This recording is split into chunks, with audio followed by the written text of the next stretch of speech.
Bom dia, boa tarde, boa noite aí, meninos, meninas. Dióptro plano com o Teacher Lucas. Bom, essa aula a gente vai trabalhar os temas dióptro plano, lâminas de faces paralelas, tá? E também prismas, desvios em lâminas de faces paralelas e desvios em prismas. Começando aqui por esse assunto chamado de dióptro plano. O dióptro plano, meninos e meninas, nada mais é do que esses dois fenômenos aqui na prática. Moral da história: quando nós temos um objeto, quando nós temos o mesmo objeto em dois meios com índice diferente, por exemplo, aqui é o ar, aqui é a água. Aqui é o ar, aqui é a água, tá? Nós temos o quê? Nós temos um deslocamento, nós temos uma profundidade aparente, tá? Que ela é diferente da profundidade real desse objeto. E devido a essa diferença de profundidade, tá? A gente tem essa visão deslocada da imagem. Assim como a gente consegue observar aqui no lápis, por exemplo, ou a gente consegue observar nessa foto, né? Que ela foi tirada meio a meio. Meio corpo acima da água, metade do corpo para dentro da água. A gente consegue observar nesses dois exemplos que a parte do corpo que está submersa, ela parece mais achatada do que a parte real, né? Que é a parte que está fora da água, tá bom? E a ideia dessa aula de hoje é entender qualitativamente e quantitativamente esse fenômeno. Então vem comigo, ó. Esse exemplo, assim como eu falei, a parte dentro da água, ela está mais próxima, ela está menor do que a profundidade real. Agora, se fosse o inverso, se fosse o peixinho vendo a pessoa vendo o peixinho, né? A gente tem essa sensação também. Então, conhecendo aquele fenômeno e observando esses peixinhos aqui, o que a gente consegue entender? Que a sensação que a gente tem é que o peixinho está muito próximo da superfície da água. Essa é a sensação. Porque o que nós vemos é a imagem do peixinho. Porém, tá? O peixe está realmente a uma profundidade maior do que a profundidade que nós achamos que ele estaria. Então, por isso que nós nomeamos aqui, ó, como se fosse profundidade aparente, tá? Vou chamar aqui de PA, e aqui a profundidade real. Ou DI, que é a distância da imagem, e DO, distância do objeto. Bom, o que é importante lembrar? Então, quando eu estou no meio menos, que é o ar, observando alguém que está no meio mais, que no caso é a água, a gente tem o quê? A gente tem a sensação de profundidade aparente menor. Ele está mais, a sensação que a gente tem é que ele está mais próximo da superfície. Agora, e se fosse ao contrário? E se eu estivesse dentro da água, ou seja, se eu estivesse no meio mais, observando o objeto no meio menos? Então, o fenômeno oposto. O fenômeno oposto significa o quê? Que a imagem aparente, né? Que a profundidade aparente, ela vai ser maior do que a profundidade real. Por quê? Porque é um fenômeno totalmente inverso. Isso se deve por conta do desvio que a luz sofre. O cérebro não sabe que a luz sofre desvios. Então ele cria a imagem nessa situação a uma distância maior do que a distância real. Na situação anterior, por conta do desvio, que é o desvio oposto, né, ele cria essa imagem a uma distância menor do que a distância real desse objeto. Agora, Tem como calcular tudo isso? Lógico que tem, né? Independentemente se o objeto está no meio mais ou se o objeto está no meio menos, eu posso usar a relação P sobre P' é igual a N vem sobre N vai. Quem é o P? O P nada mais é do que a distância real. O P' é a distância aparente. O N vem é o índice de refração aonde o objeto está. Então, no caso aqui do peixinho, o N seria a água. O N vai é para onde está o observador. Então, no caso do peixinho, né, o N vai seria o ar. Ah, mas e se for o caso da gaivota, professor, em que o objeto está no ar? Então, o N vem é o ar e o N vai é a água. Certo? Agora, essa relação, conhecida como equação do dióptro plano, ela só vale para ângulos muito pequenininhos. Por quê? Vem cá, eu vou demonstrar essa equação para vocês.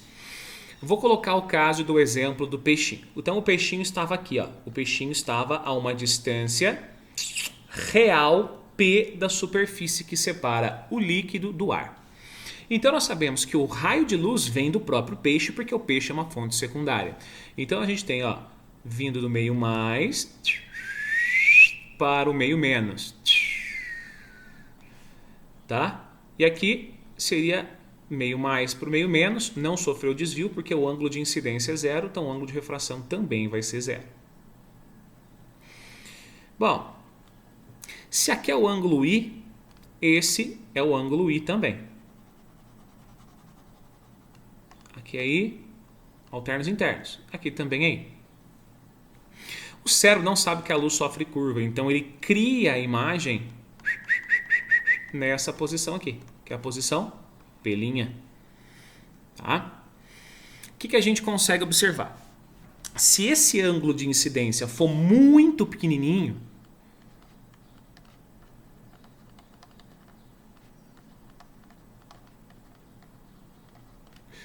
matematicamente, nós podemos dizer que o seno desse ângulo é igual a tangente e, obviamente, também o seno do ângulo de refração também vai ser igual a tangente. Então, se eu aplicar a lei de Snell, vai ficar N1 seno de θ1, mas eu coloquei tangente I, é igual a N2 seno de θ2. Mas como o ângulo é muito pequeno, eu coloquei a tangente, certo? Se aqui é R, refração, esse ângulo é um ângulo correspondente aqui, também vai ser R. Aí eu joguei lá, quem que é a tangente de I? Olha aqui o I, a tangente de I vai ser o IJ, que é essa distância aqui, cateto oposto, sobre cateto adjacente, que é o valor de P, que é a distância real. Então vai ser IJ sobre P. Quem que é a tangente de R? Vai ser o IJ também, que é o cateto oposto, sobre P', que é a distância aparente. Jogando as tangentes na equação de Snell, que é aqui em cima, a gente chega nessa equação. IJ vai embora com IJ e chegamos no quê? Que N sobre P é igual a N' sobre P'. Tá? Se eu fizer uma troca, passar o N' para lá e o P para cá, a gente encontra N sobre N' é igual a P por P'. N é onde o objeto está, então é o N vem. N' é o N vai. Profundidade real, profundidade aparente. Certo? Então, obviamente, numa aplicação, né, a gente não precisa demonstrar. Eu só quis fazer essa demonstração para provar a vocês que essa equação do dióptro plano, ela só é válida se nós considerarmos o seno do ângulo de incidência e o seno do ângulo de refração muito pequenininhos, de tal forma que eu posso aproximar o seno pela tangente, tá? Então, quando eu tenho um ângulo muito pequenininho, o valor do seu seno é praticamente igual ao valor da sua tangente. E por conta disso eu consigo chegar nessa demonstração linda aqui para vocês.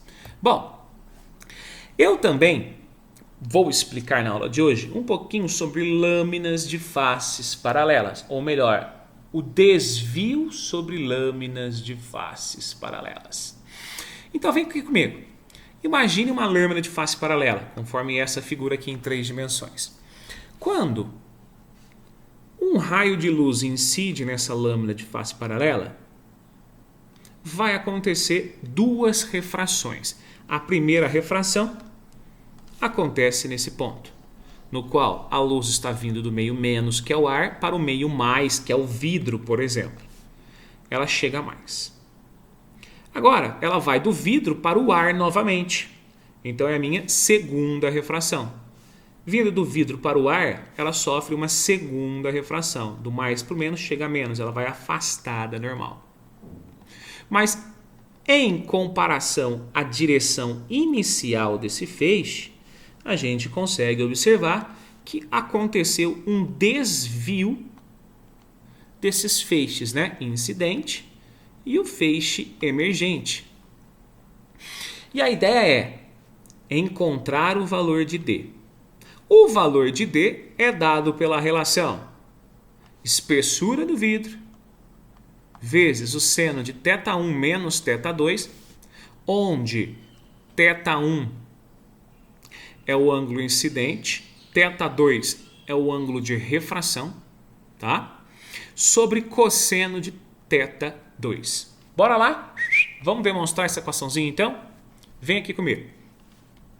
Se aqui é I, que é o ângulo de incidência, se aqui é R, nós podemos imaginar que θ é I menos R, porque afinal tudo isso vale I. Eles são OPV. Esse ângulo aqui vale I, que é o mesmo ângulo daqui que também vale I, opostos pelo vértice. Então, nós sabemos que o meu θ vai ser o ângulo I menos o valor de R. Tá? Por geometria, a gente consegue definir também que se aqui é R, esse pedacinho é R, obrigatoriamente esse pedacinho também é I. Tá? Bom, olha só, nós temos matematicamente esse cateto aqui, que é a espessura do vidro. E eu quero saber esse desvio aqui, que é o valor de D. Bom, o que eu posso chegar? Eu vou analisar esses 2 triângulos retângulos aqui. Ó. Esse triângulo amarelinho e também esse triângulo aqui, que é o triângulo vermelho.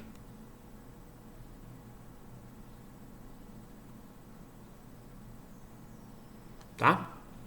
Bom, observem que eles têm a hipotenusa iguais. Então, analisando o triângulo amarelo, ou laranjinha, se eu quisesse o cosseno de R, o que é? Cateto adjacente, espessura, sobre a minha hipotenusa, que é esse valor aqui, que eu não sei. Moral da história. Eu posso isolar a hipotenusa. Por que eu estou isolando a hipotenusa? Porque é a mesma hipotenusa do triângulo vermelho. Então a hipotenusa vai ser quem? Vai ser a espessura dividido pelo cosseno de R. Guarda no bolso isso aí. Se eu fosse analisar agora o triângulo, o retângulo vermelho, eu vou ter que seno de θ é cateto oposto D. Seno de θ. Cateto oposto D. Sobre a hipotenusa. Mas presta atenção. Essa hipotenusa é a mesma hipotenusa do triângulo amarelinho. Ou seja, se eu fosse substituir, o meu D seria o seno de θ vezes a minha hipotenusa. Porém, essa hipotenusa é esse valor aqui. Então, substituindo, a gente ficaria que D é igual a seno de θ vezes a hipotenusa, que é a espessura sobre cosseno de R. Agora, quem é θ mesmo? Olha lá, a gente chamou aqui de verdinho, ó. O θ não é I menos R? Então, de tal forma que eu vou demonstrar que o meu desvio é igual à espessura vezes o seno de θ, que nada mais é do que I menos R, sobre o cosseno de R. Moral da história, essa é a equação do desvio da luz quando eu tenho lâminas de faces paralelas. Observem o seguinte, meninos e meninas, não é necessário, vocês observaram, decorar essa equação, né? Eu demonstrei ela com simples noção de refração e também um pouquinho de noção de geometria, ou melhor, trigonometria do triângulo retângulo. Fica a dica aí, tá? Além do desvio em lâminas de faces paralelas, nós podemos também encontrar desvios em prismas. Então imagine aqui um prisma triangular. Vamos desenhar esse prisma em 3 dimensões aqui, ó. Imagine aqui esse prisma triangular em 3 dimensões, no qual um feixe de luz incide em uma das suas faces. Ele vai sofrer alguns desvios, tá? Se essa luz for policromática, por exemplo, se essa luz for branca, ela vai dispersar a luz, né? Ela vai decompor a luz branca em 7 cores primárias: vermelho, alaranjado, amarelo, verde, azul, anil, violeta, sendo que violeta é o feixe de luz que sofre maior desvio, tá bom? Bom, deixa eu melhorar isso aqui, né? Vermelho, alaranjado, amarelo, verde, azul, anil, violeta. Essa é a ordem. Porque o violeta é o que tem maior índice de refração, é o que vai desviar mais. Mas o foco da aula é: suponhamos que eu tenha um raio incidente vindo do ar para o vidro, por exemplo, do meio menos para o meio mais. Em relação a essa reta normal, ele sofre um desvio, chega mais. Agora ele está vindo do meio mais, segunda refração, para o meio menos. Em relação a essa outra reta normal, ele chega menos. Ele está afastando na normal. Observe que em relação ao eixo de incidência, esse é o eixo, né, em que o raio de luz está saindo. Moral da história: acontece um desvio dessas direções. Eu vou chamar esse desvio angular de delta. O foco da aula é: esse delta vai ser igual a o ângulo de incidência mais o ângulo de emergência, né, menos a abertura do prisma. Bom, vamos demonstrar essa formulinha? Quem quiser decorar, ótimo, mas vem comigo. Olha só. Se tudo isso é OPV a isso, ou seja, esses valores são iguais, obrigatoriamente esse ângulo pequenininho aqui, ó, ele vai ser quem? Ele vai ser I1 menos R2. Menos R1, desculpa. Da mesma forma, do outro lado, esse outro ângulo pequenininho aqui, ele vai ser quem, então? Ele vai ser I2 menos R2. Lá na matemática, vocês aprenderam, olha esse triângulo roxo, gente, que esse delta, ele nada mais é do que o ângulo externo desse vértice. Então esse delta, sendo o ângulo externo, vai ser a soma dos internos não adjacentes, ou seja, vai ser a soma de I1 menos R1 mais I2 menos R2. I1 menos R1 mais I2 menos R2. Ou seja, o meu delta é igual a I1 mais I2 menos R1 mais R2. Tá? A pergunta, quem é R1 mais R2? Olha só que legal. Vou pegar outra cor aqui. O R1 e o R2, eles são ângulos internos desse triângulo verdinho, que possui esse ângulo externo aqui, ó.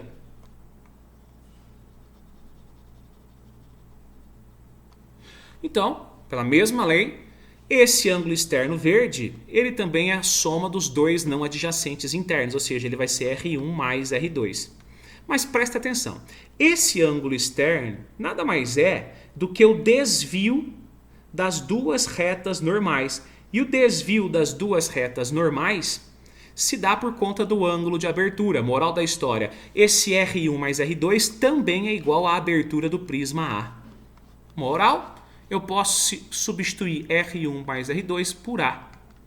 Chegando, obviamente, nessa equação do desvio, tá, dos feixes em prismas. E ângulo de incidência e 2, ângulo de emergência.